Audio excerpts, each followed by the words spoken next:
Gálatas capítulo 2, vemos el versículo 3, dice, mas ni aun Tito, que estaba conmigo, con todo y ser griego, fue obligado a circuncidarse. Y a esto a pesar de los falsos hermanos introducidos a escondidas, que entraban para espiar nuestra libertad que tenemos en Cristo Jesús, para reducirnos a esclavitud. Podemos ver que la iglesia primitiva habían temas, diversos debates. Tito, parece que lo tuvieron que circuncidar y recuérdese que estamos viendo que la iglesia está siendo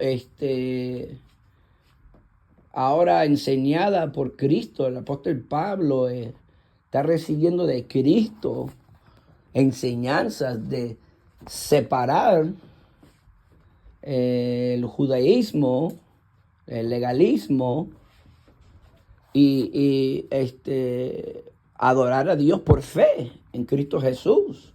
Pero todavía había presión en el tiempo. Pero nada más eso.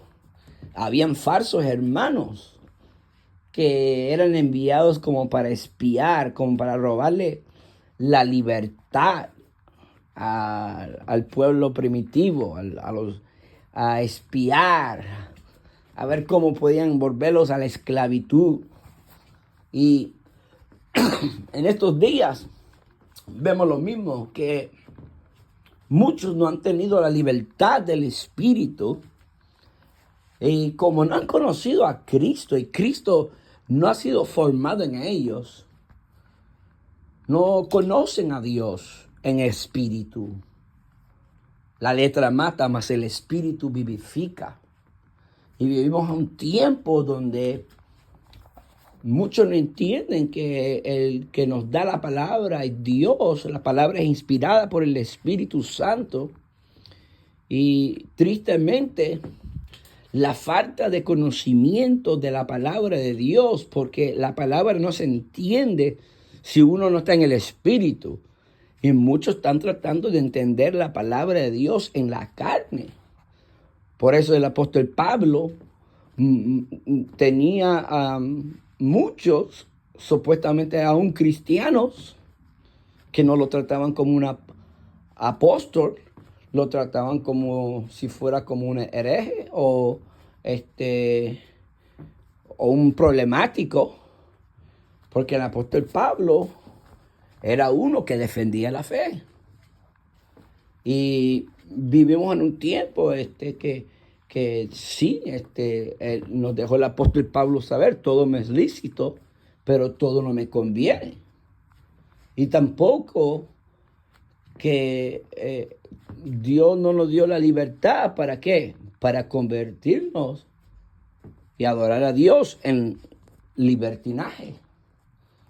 Por eso es bien importante estudiar la palabra de Dios, porque vemos que la iglesia primitiva, aún la iglesia de los Corintios tenía problemas, la iglesia de los Galacias, los Corintios estaban desordenados, los Galacias se estaban dejando engañar. No que había otro evangelio, sino había gente que perturbaban. El apóstol Pablo dejó saber, cualquiera que os anunciare otro evangelio sea anatema. Porque ahora estamos predicando a Cristo resucitado. A los corintios les dejó saber, vengo a vosotros con vara o con amor. Porque él quería ver el poder de Dios. No está más a hablar de Cristo. Pero Cristo resucitó y nos dio el poder del Espíritu Santo, y el poder del Espíritu Santo se debe de manifestar en nuestras vidas y debemos tener la libertad con la cual Dios nos dio para servir a Dios. Donde está el Espíritu de Dios hay libertad. Pero muchos creen que espiando, que uno se va a intimidar, que uno va a coger miedo. Nosotros vamos a anunciar a un Cristo de gloria, a un Cristo de poder. Nuestro Dios no está muerto, Él está vivo. Y tristemente vivimos en un tiempo donde hay mucha letra, pero no hay espíritu. Hay más carnalidad, hay más mundanalidad. El apóstol Pablo lo tenían como a uno que buscaba problemas. ¿Por qué? Porque aún en Judas decía contender ardientemente por la fe. ¿Por qué? Porque es necesario que en el cuerpo de Cristo se nos recuerde vivir una vida agradable a Dios. Una vida. Y el Espíritu mismo da testimonio que somos hijos de Dios.